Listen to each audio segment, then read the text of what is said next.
Hughes Sports Podcast. We're taking the lead, analyzing the game from the rink to the field.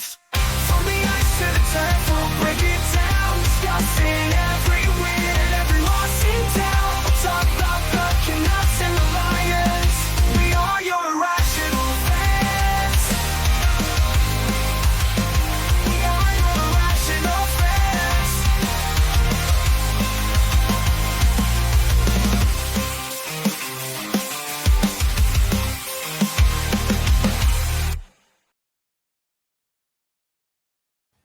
Ladies and gentlemen, welcome to episode 110 of the Hughes Sports Podcast. We've been gone for 2 weeks, but we're back. We might look a little different. Don't give me that confusing look, old man. We're back. Well, we got, no, I was giving you the, were we gone for 2 weeks? We were gone for 2 weeks because I went to the hockey game against the Flames. Yeah. And you were traveling, I believe. And then last week, or no, you were sick last week, 2 weeks ago. Last week. And you were sick last week, and I was traveling to Lloydminster the week before. But we're back. The old man's still dying. Still coughing, but I'm better. I'm better, much better now. Things might look a little different because we're pre-recording this on a Sunday morning. Well, we're not supposed to tell anybody that we're pre-recording. Well, I feel like they might know because I feel like the Canucks have games between Sunday morning and Wednesday night. All right. And things at this point of the season can change quite dramatically, seeing as the Canucks play later tonight at 7 p.m. playing the Golden Noodles. 8 p.m. Oh, 7 p.m. Pacific. 7 p.m. 7 p.m. Pacific. Yes, that is correct. But old man, how the hell are you doing? I am doing very good. I feel like I have to do that intro every single time now. I know. Actually, I'm doing really good. Now that I'm back, I don't know. Maybe I should just stop going on holidays. I go on my cruise. I come back. I catch pneumonia. Get rid of that and head over to Roatan and come back and catch COVID. You know, most people would just be like, you know, I'm swearing off trips for a little while. Nah, I've already booked one in October. So. I was just gonna ask, didn't you already book one? Yeah, 3 weeks in October, but that one I will be still doing the podcast live from Mexico. That'll be right at the start of the next season for the Vancouver Canucks. Wow. Yeah. Because let's face it, we are on the death march for the Canucks. We have, at the time of recording, we have 6 games remaining. 6 points back from the final wildcard spot, which is held by the Minnesota Wild. Very fitting. And right before we decided to record, the old man started spewing off that there's a chance. Can you hear me? Oh, yeah, there we go. I had the wrong mic on. The magic number, we always talk about magic numbers at this time of the year because the Canucks are always just about not making it late, it seems. But anyways, the magic number is 3. 3 points or 3 games? 3 games. So, and I'm just going with Minnesota. I'm eliminating Calgary because they'll fuck it up. They always fuck it up. So 3, looking at Minnesota, who we have to get ahead of. We can't tie. We have to get ahead of them. So any combination of Minnesota winning 3 of their last 5 games, or the Canucks losing 3 of their last 5, or any combination 2 and 1, anything like that. And that's a problem is they win 2, we lose 1. That's game over. Yes. We have to hope they only win 1 of their last 5 games. And we have 6 games. Really? Huh? We have 6 games remaining. Yeah, but they have 5. So we have to hope they only win 1. And then we can afford to lose 1 and win 5. So I'm all for it. I think the playoffs are always a great experience. But what does that do? That rewards this management and gives me a little hope. That rewards this management and ownership team for doing what they've been doing for years and years and years, and that's being in the mushy flipping middle of this league. We're stuck with and I hate this management team because they suck. They do suck. Have you seen Bruce Boudreau's comments? That's something I didn't put up on here. Talking about Tochet's contracts. But did he actually say those words? I don't even know. Yeah. Yes. I'm trying to find. He did, because this was on Sirius XM radio. I can see how Vancouver management works there. They did the same thing to me when they wanted me to sign my deal. They put it public. They started to say, hey, if you don't do this, we're going to do this, stuff like that. As soon as I heard the Rick Tocchet situation, I know exactly what Jim is doing here, and it's almost bullying him into signing a deal. All of a sudden, you get threatened. You better sign it, or we're not doing this. You better sign it, or we're not doing that. Me, I wasn't negotiating with any other teams or anything, but I panicked and said, okay, I'm going to sign it right now.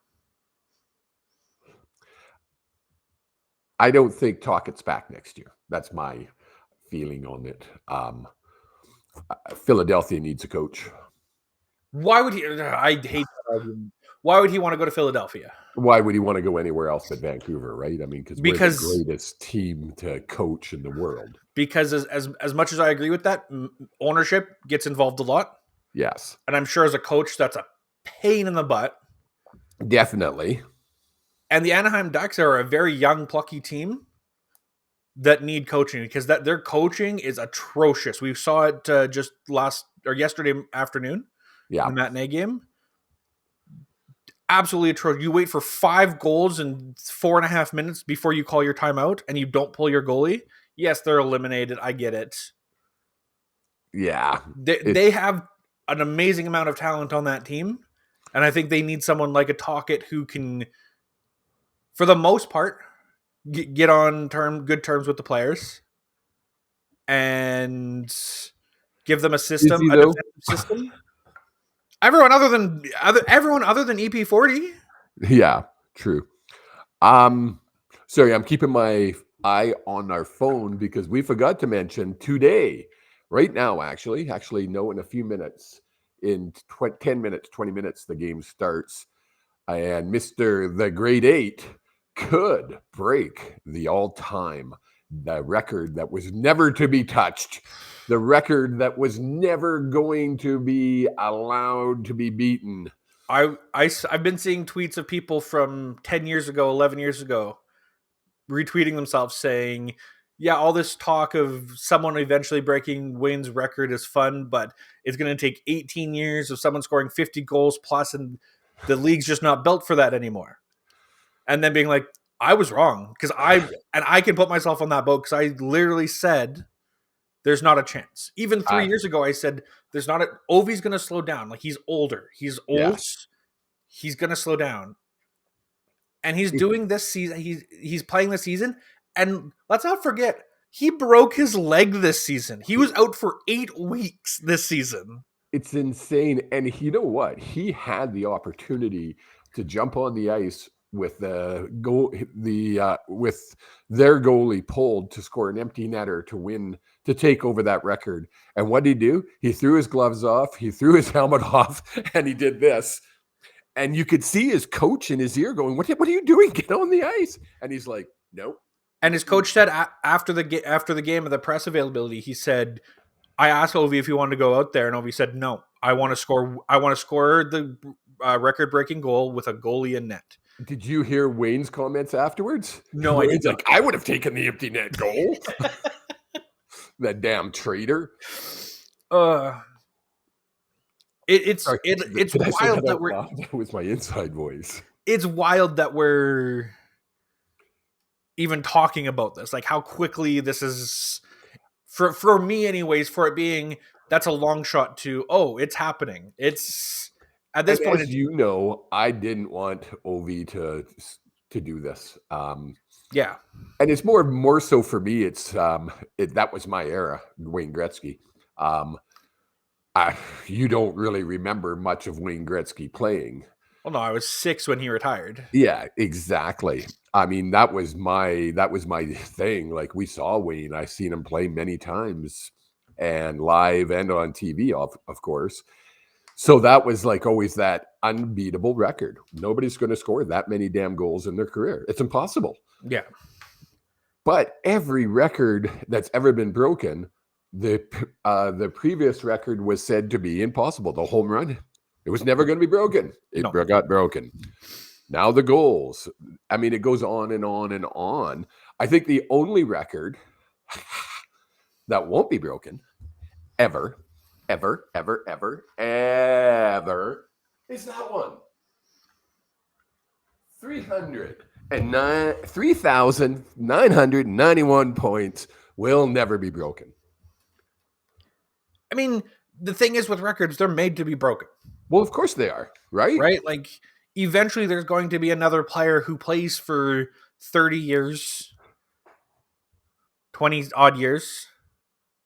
24. Had to do the math. But, like, that's a long career. Like, that's a huge career. Yes. And again, I don't know it has to be a kicker that does it, because there's no way a quarterback in this any league, whether it be NFL or the CFL or the UFL or blah blah blah blah, will ever be able to amount that many points. No. It's just an impossibility. Yeah. Right? Speaking of mounting points and impossibility because of the physicality and potential injury based, we need to talk about the giant elephant in the room with the Canucks this year. EP40 is out again. And based off of Rick Tocchet, I'm going to read what he said in his, this was a couple days ago, so this would have been Friday. Tocchet said that PD had skated once or twice, but not at full intensity, and felt some discomfort. The Swedish star suffered an upper body injury during a puck battle in the corner against the Rangers.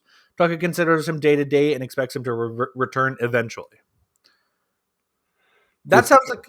What does it say, discomfort keeping him out of the playoffs on our screen? Because I put playoffs instead of out so of... you're assuming we're making the playoffs. Because I put... I like it. Because I meant to do this, and then we got distracted talking. It's just been one of those years for the Canucks. If we can go back to last year first. Last year, everything that could go right went right for the Canucks. Everything. Literally, we've had very few injuries. Puck luck was going our way. We had all the bounces. Penalties were going everything was going our way.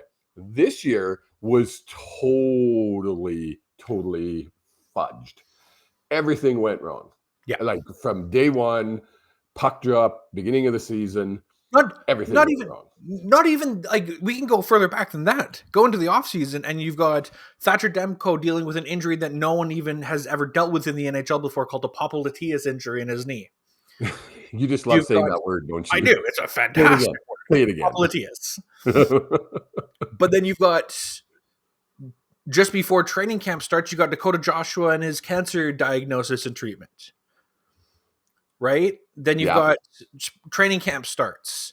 And it's like, okay, Demko's going to be back. It's going to be a month max. Well, Demko's played 20 games this year, 25 maybe. Luckily, we found Lankinen who was able to step in. Oh. But the injury that Elias Pettersson's dealing with really, no matter what anyone says, started last year. It started in the playoffs last year. Started before the playoffs last year. The last quarter of the season. Yeah, right? So, things started to go, in typical Canucks fashion, things started to go wrong a long time ago and just snowballed all into this season where, like you said, anything that could go wrong has gone wrong. It's just been one of those, I remember having Mr. Sakaris, Matt Sakaris, on our show in September. Yep. And all three of us were giddy, because it was we get to talk about positive shit about the Canucks again this year, just like we did last year. And it's so much more fun to talk about positive shit than all the other shit. Well, the first thing we got to talk about was Demko being hurt and not starting the season. He didn't start the season. Nope. No. And then rearing its ugly head early in the season was the fucking drama between our two top players that couldn't get along because they're both damn children. And the management's utter lack of competency in dealing with it was literally embarrassing, to be honest. I met a guy I was sitting at the bar watching the Flames game last night, and I met a guy from Vancouver. He ran a hockey team, and most of the players of the hockey team were Vancouver alumni from way back. Babbage, Bertuzzi. Don't say Bertuzzi like it's way back in the day, okay? Let's calm down. Well, Babbage is. I'll give you that. So on and so on. I'm not going to name drop a whole bunch, but those are two big names. And we both were like, it's just been an embarrassment after an embarrassment after an embarrassment this season. And there's no other way to even describe it. And it's not just like there have been times where it's on ice results that are embarrassing, but then there's off ice situations that are embarrassing. The way they've handled Brock Besser and that entire thing, and again, you go back to how they dealt with Bruce Boudreau. Like that was our first taste of this management group, and it put a really bad taste in our mouth. Yes, and we moved on because Rick Tocchet came in and we started winning. We started doing great, and now we're back to typical Canucks fashion, chaos and everything. And now is Tocchet even going to stick around? I mean, does he sign? We talked a little bit off the air. Was it off the air or on the air about this? That was off the air. On how no, it was on the air because you brought up what Boudreau said. Oh, I did. We did. Yep. I was like, was that on the air? We talk. See, folks, this is what happens. We start talking before we go live, and then we don't remember what we say or don't. It's like, well, did we talk about this already? We did talk about this. Yes. I honestly don't think he's going to be here next year. That's just my feeling on it. Not then what? Who do we bring in at that point? I think at that point you have to look at Manny Malhotra and the job he's done down in the AHL with the Abbotsford. Yeah, and sure. they talked about it a lot this year that Malhotra and Tocchet were trying to play very similar styles of systems, so that way when guys came up into the big Canucks, doesn't it? They're able to step in. Malhotra's a former player; he knows the pressures of playing in Vancouver. Yep. He knows how great the fan base can be. Like the fact that he got a standing ovation when he came back for the playoff push. You remember that? Yes. Yep. Or not the playoff push. He came back in the playoffs. Basically to take faceoffs. Yeah. That basically was his job. And then was basically told that he no longer could play hockey anymore because of his eye. Taking a puck to the eye, and then went off and played in Montreal for a little bit, I believe.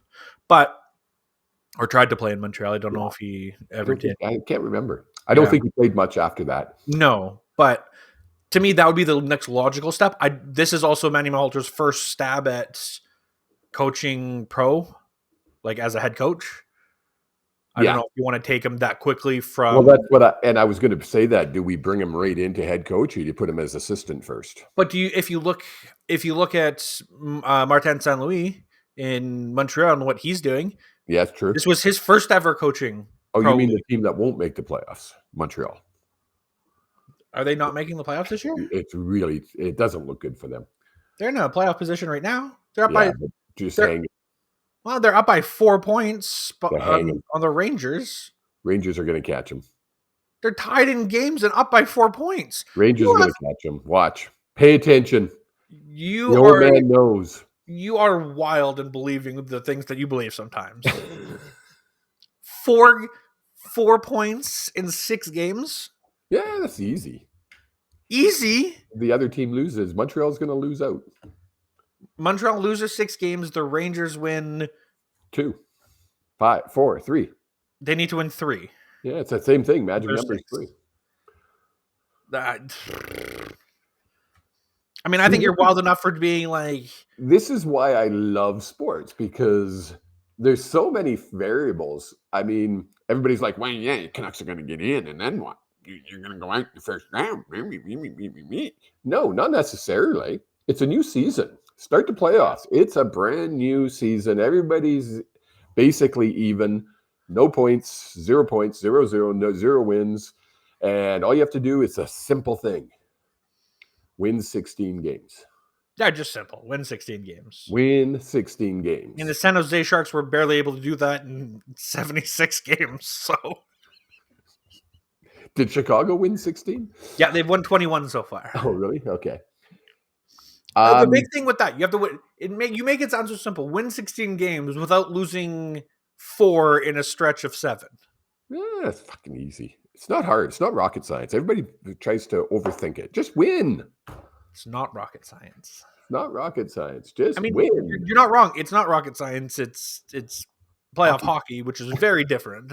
And I don't think this team without Elias Pettersson playing anywhere near elite level has even a chance against any of the playoff teams. Did you watch the Flames game last night at all? I watched bits and pieces of it, but I didn't see their first goal that was disallowed. It just baffles my brain. It's 2 in a row now against Utah and now against Vegas. The puck was clearly like they showed a down shot. Oh, the one against Utah, and I will argue this until the day I die. On that downhead overhead view, you did not see white. It went red, and you could see a pixel of black. If they called that a goal and then we're reviewing it to try to overturn it, they'd call it a goal. That is not conclusive enough.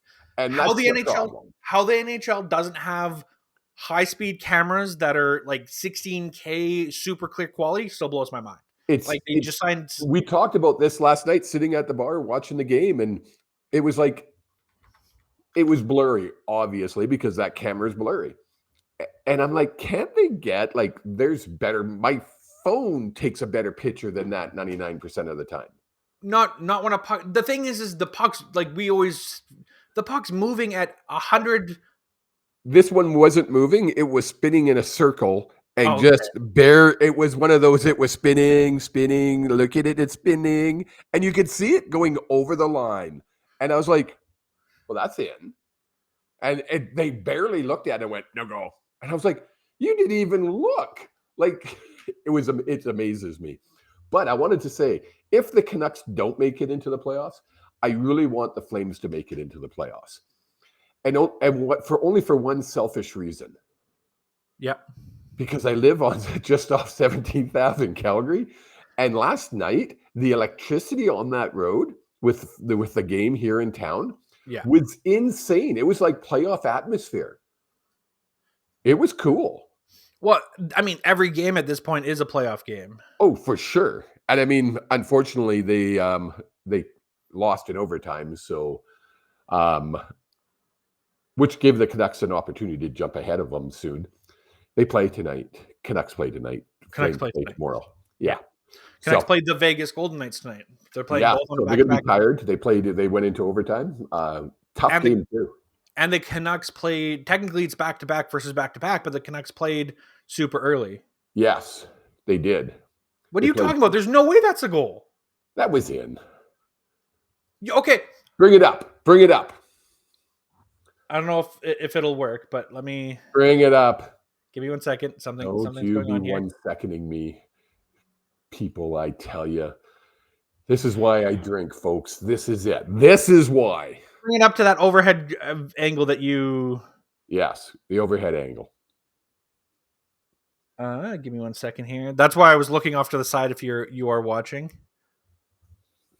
Mostly people watch. It's weird not seeing people watch. Okay, so... Okay, click. So, goal comes up. There's the puck. Look it. There's no white between that. There is. Look at. There's white. Okay, I need to explain angles to you. You're looking directly down. This here's a straight line.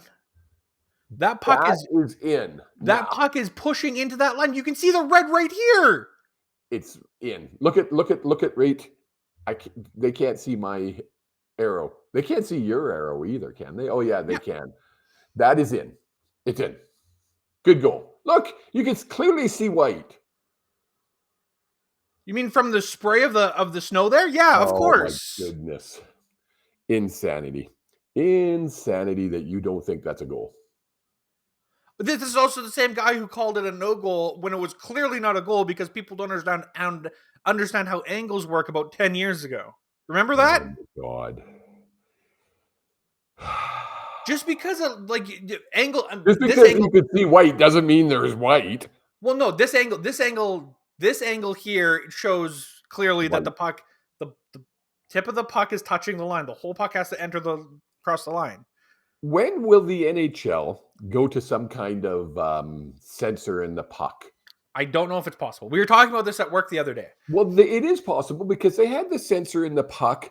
Remember when they years ago when Fox started carrying the NHL and the fucking stupid Americans couldn't follow the puck, so they made that red line behind it? That was a sensor in the puck. And they have a sensor in the puck to tell how fast the puck's going. That's how you get those really quick. Why can't they use that? Because I think the problem is, and I would love to have someone on or talk to someone who understands it better. And I actually have someone in mind that I can sit down and try to dig into his brain and understand it. The sensors that you would need either underneath the ice I think the area of where the net is too small for those sensors. Wouldn't it be couldn't you do a laser going across somehow? But then you'd have the whole red line. So anytime it crosses the red line, you're going to have that sensor go off. That's true. Because it's only from the goalpost to the goalpost. So you could have a laser through there, but then goalie pads go through there. Every second shot, a goalie pad's going through there. True. So you have to have a way for that puck to be that sensor in the puck to know exactly how big that puck is, meaning the sensor has to be specifically in a certain point to tell you how big that puck is. And if it's off by a millimeter, well, or an inch, half an inch, that's a difference of it being a good goal and a not good goal. Millimeter, if you're off a millimeter, you're right. So yeah. And I don't know if you have that technology like you do in soccer, but look how much bigger that ball is and how much bigger that net is. Because that's always the argument I hear is that, well, soccer has it where they can pull it up in a 3D environment and you can see the ball cross if it's a goal or not. And it's that's great. But when you're dealing with a giant area and a giant ball, very different than dealing with a smaller compact puck. Yeah. Right. So, but I have a friend who is a electrical engineer who's working on something that I said would be very similar. And I might pick his brain here just because yes. It's coming up multiple times where it's hey, explain this to me so I can explain it. Explain it to me like I'm a child so I can explain it to other people as to why it wouldn't work. Well, like I said, either the Canucks or Calgary, I hope one of them make the playoffs. Just so we could have that enjoyment for 100%. 100%. The big thing for me is just both teams are playing at a 559 or a 546 win rate throughout 76 games, and you're asking them to now play at an 800 win rates. But you have to look, and I know we've talked about this before, when you're looking at that, you have to look at their last 10 games because that's really the intensity that they're playing at this point in the season. And the Canucks, right? And the Canucks are 4-4-2, putting them at a 600 point percentage. Yeah. The Flames, on the other hand, are 6-2-2, putting them at a 14 out of 20 points, so a 700 rate. Right. So I mean, and if they keep that up, which is an impressive record, 6-2-2 in the last 10, then you look at St. Louis and they've won 12 in a row. Yeah, it's insane. It's yeah. If I'm the Golden Knights, I'm scared. And it doesn't. I mean, the Golden Knights won't end up playing St. Louis. They would end up playing Minnesota, Calgary, Vancouver, wouldn't they? Because they're finishing in first in the Pacific, but in the West Conference or in the Central, the Jets are at 108 points. So the Jets get the worst of the wild cards. And Dallas is at 104, so Vegas would slot in at third. That's you would think that's how that would work, but no. So the way that it works is the first place in the West, or sorry, first place in Central and first place in Pacific, each play a wildcard team. Whoever has the better record of the two plays the lower ranking wild. Oh, I see. Okay. So if it was the playoffs were to happen right now, it would be the Jets taking on the Wild, which I think would be a super fun series, and the Knights taking on the Blues, which I think is a bad thing for the Golden Knights. And then you'd have the Stars and Avalanche and the Kings and the Oilers. So honestly, if you called the quit to the season right now at 76, 77, 78 games, Yeah. depending, I think that's a stacked Western Conference playoffs. Yeah, it is. Like even if you get Calgary in there, I think that's a lowering down of the star quality. For sure. Again, more excitement for us because we live in the city and it's another Canadian team. Yes. And you have that chance of maybe it being Calgary, Edmonton in the Western Conference final. Can you? I don't think it would happen. But they could meet somewhere. The only place they'd be able to meet would be the Western Conference final. Oh, really? Okay. Yeah. Because the winner of the Jets and the second place wild card take on the winner of Dallas and Avs. Right. And then the winner of that takes on the winner of the Pacific, which is the winner of the Knights and Blues and Kings and Oilers. Right.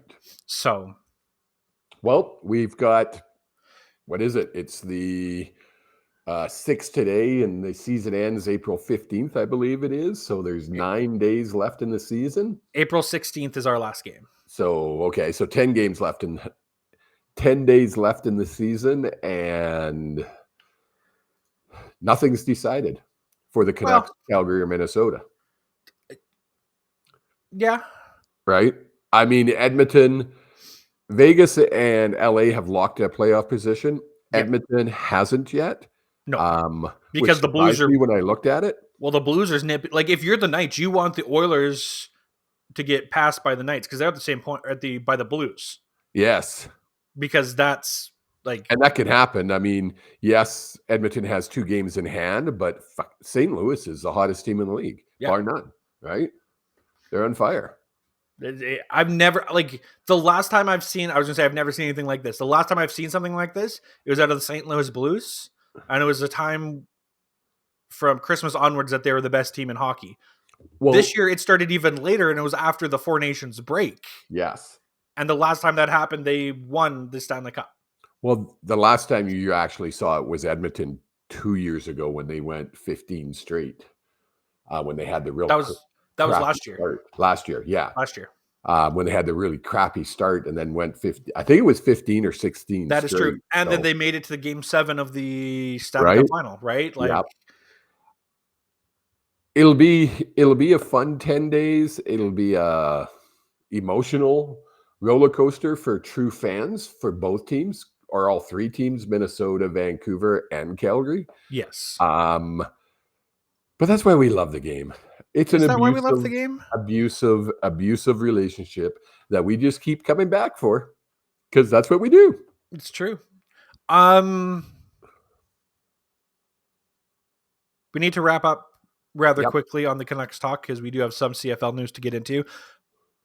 Next week, do we want to try to go live on Thursday the 17th, the day after the last game of the Canucks season? Ooh, let me look. That's the 17th? The 17th, a Thursday. Yeah, we could do that. I'm home. So yes, we can do that. I should be home. Okay, folks. So tune in on the 17th for what could be a playoff preview or a season wrap up. I'm leaning it's going to be the season wrap up. It's going to be the day of all the exit interviews. I mean, at that point, we'll have known we're not making the playoffs for a few days, but tune in at that point. Yes. Shifting gears now to the CFL. Finally, the CFL have announced the newest commissioner to the CFL, the 15th commissioner, and it is Stewart Johnston. I'm just pulling up his bio here. He was a Bell Media executive, served as president of TSN since 2010. What are your thoughts initially on this? When I first heard it, I literally went, who the hell is Stewart Johnston? I've never heard of him. Which, to be fair, is a good thing in this type of world. Exactly. So then, I got on to Mr. Google and found out his record, his history. When we talked months ago about who we thought we would want as a commissioner, you will remember me saying we need a guy that understands the business of sports. They need to be able to build a brand. They need to have a business acumen that can take this league to the next level that we've been stagnant for the last decade. So I started looking at Stewart and finding out where he was, what he's done. First thing I read was he has a business degree out of Queen's University. And I went, oh, business guy, cool. And then I read he was the president of TSN since 2010. And I went, oh, a sports business guy, even better. And then they talked about how when he was a kid, him and his family had season tickets. I think it was to Ottawa. Could be Montreal. Anyways, wherever it was, the CFL. And he talked about how he loves this game that we call the Canadian Football League. So wrap all that up into a huge freaking ball of expertise. The only downside I see is his relationship with TSN and the fact that that contract is coming up. Now, that could play, if he's a true businessman, that could play in the CFL's favor. Yeah. Because who are you most loyal to? The guy that's just signing your paycheck, not the guy that was. Yeah. So he knows the ins and outs. He knows how to build a brand. He built TSN into the juggernaut it has become. I mean, is it Canada sports station still? I would say it's probably right up there with Sportsnet. I mean, because Sportsnet has hockey, they might be a little more popular, but I think TSN is more rounded with its sports as far as having foot or CFL, curling, NFL. It has a more rounded sports package than just hockey. Yes. Also, I want to point out, back in January, Johnston was ranked as number 57 on the Hockey News' top 100 people of power and influence in hockey. So, like, that's saying something. Like, to be on the top 100 list is pretty big. Because you got to remember, we don't see hockey on TSN here, but they have all the region. They have a bunch of regional games for Toronto, Montreal, and Ottawa. Yeah. So they're not out of the hockey game either. That was all on him bringing that in. So I think it's one of the best hires they've made in the last 30 years. You can also put at his feet the fact that they lost the NHL deals because they used to be the one and navigated it perfectly fine. They didn't miss a beat. Nope. Don't get me wrong, TV and radio is going the way of the dodo because of how easy it is for people like us to put on microphones and headsets and have things that are more specific and not influenced by any big corporation. And layoffs have happened in that industry like crazy. But they navigated that losing of the moneymaker for TSN very well. Well, and let's hope. I'm doing my best to channel into Stewart Johnston's brain whose thoughts go into him. And he understands how to market this beautiful league we have. Because right now we don't. We rely on TSN to do all our marketing. And as you mentioned, I mean, there's podcasts like yours and I's. Yeah, we might only get hundreds of viewers. But if we started getting some CFL stars on our show, we'd get thousands of viewers. Yeah. And so that's our goal over this season of the CFL, because you won't get NHL players to come on our podcast during the season. It's just not going to happen. We're not big enough. We don't have the backing, and we don't have the connections. Yeah. Well, I might now. I have a certain phone number somehow. I don't know how that happened, but anyway, I'm not going to publicly say what phone number I have, but I have an insider's phone number. Okay, that's all I'm going to say. The biggest insider in this NHL that I've ever seen breaks more stuff than anybody. Anyways, I'm hoping we can work with the CFLPA this year, and really help boost not only our show, because it will, but also help boost this beautiful league we have. Yeah. And we turn new eyes onto it, and we grow together, right? We've got until November of this year before the Grey Cup, and we want to be there. We want to be there broadcasting live every day. We want to go Thursday, Friday, Saturday of that week and go live with at least, who knows, 3-4 hour show if we can, with getting different guests. That's my goal. So I'm really looking forward to it. I know I sent an email out to the CFL, and they did get back to me, the CFLPA. And so now that the commissioner's been named, we will have a guest coming on in the near future. Can't remember his name. Do you remember? Anthony Mackie, former BC Lion. Yes, and he is like the executive vice president or something for the CFLPA. Or executive director. So that's a good start. And then we're going to build it from there. So people who love the CFL and people who've never watched the CFL that are hockey fans, tune in. It's going to be an exciting season. I mean, it's not that far away. Training camp starts in May. Yep. So we're just weeks away from training camp. I'm really pushing to see if we can't get some press credentials so we can actually get into Stampville, and when they're allowed in their stadium and soccer doesn't kick them out. Did you hear about that? No. First day of training camp, their training camp takes place at McMahon Stadium. That's where they have their training camp. Yep. The first day of training camp has to be held elsewhere because some soccer team is taking over the stadium. And I was just like, what the?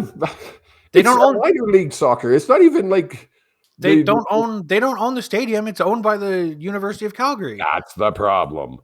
So anyways, we're going to try to get on to the press so we can actually get in there, do interviews with players, both from the Stamps, but the visiting teams as well. So we get a nice rounded coverage. And this year, we're probably not going to be going live as much as we would like to, just because of schedules. Jake's taken on a new job, and I'm having a life of some kind. So we'll probably be doing a lot of this where we pre-record it, but which would work out really. It will work out really well, because then we could fire in these interviews we're going to be doing. Yeah. Ideally, we'd love to be able to go live. It's just not going to work with my schedule. Yeah, working nights. I mean, will we go live at times? For sure. Yeah. For sure. But it's not always going to be on the Wednesday night that we're going live. It might be the Thursday or the Tuesday, or get to bounce around. And biggest way to stay in contact with us, follow us at HSP_pod. Follow us on Facebook at the Hughes Sports Podcast. We'll be able to update you guys when we're going live, what's going on. We'll also post, if we start getting those player interviews, we'll probably post those on the social media platforms as well. After they come on the show. So yeah, getting you those clips, and I'm super excited to see what the CFL season brings. You reminded me, actually, talking about the TSN and Stewart Johnston and his business acumen and background. We didn't talk about this, but the NHL and Rogers officially announced a 12-year broadcast agreement for $11 billion. It's insane. To broadcast the NHL games across Canada until the end of the 2037-38 season. That's crazy. In there's all sorts of extra pieces that could be worth even more money to the league.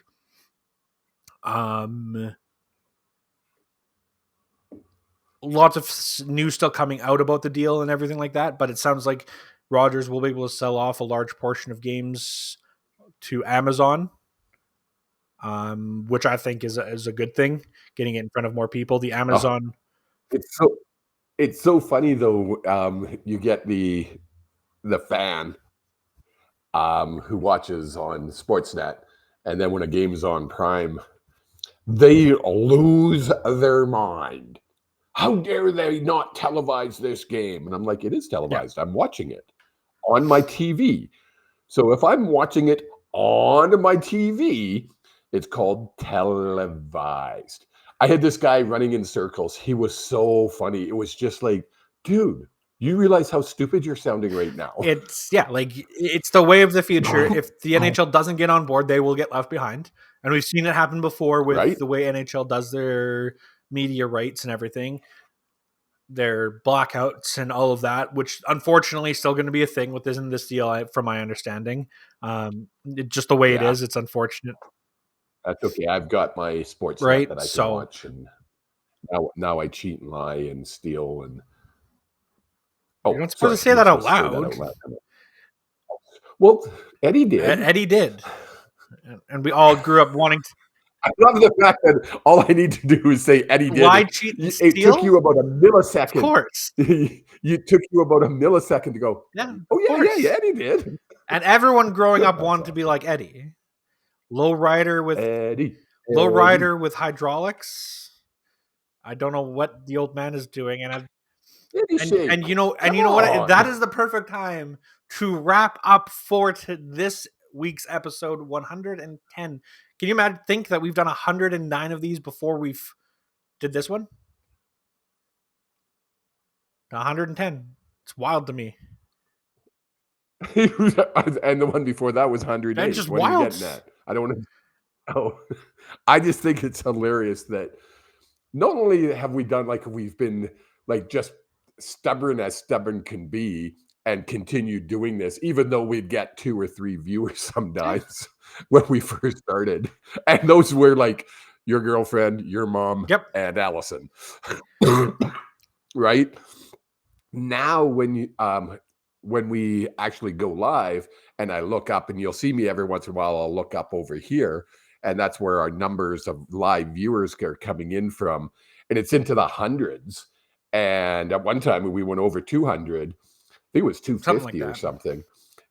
And it's just so rewarding. It's just one of those, this is crazy. Let's keep it going. And like I say, if we build it the way we think we can for the CFL, we're going to get thousands. And I'm 100% confident of that. He's also confident that the Canucks can make the playoffs. So let's take that with a grain of salt. Go Canucks, go! Go we will Canucks, see you guys go! Go live Canucks, here go! Go Canucks, next go week. Canucks, go! Plus one day. We'll be live Thursday, the 17th, after the last day of the season for the Vancouver Canucks. Talk about the death march that was, or the miracle turnaround of making the playoffs, if you believe the old man.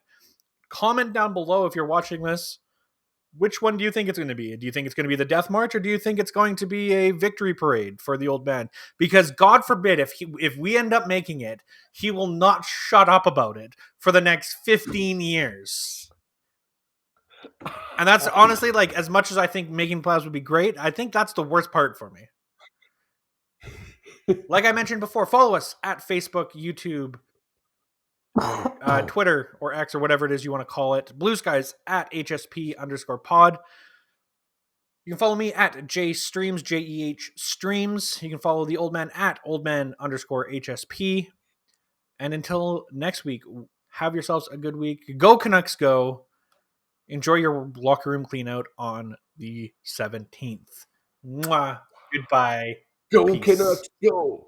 Go Canucks, go!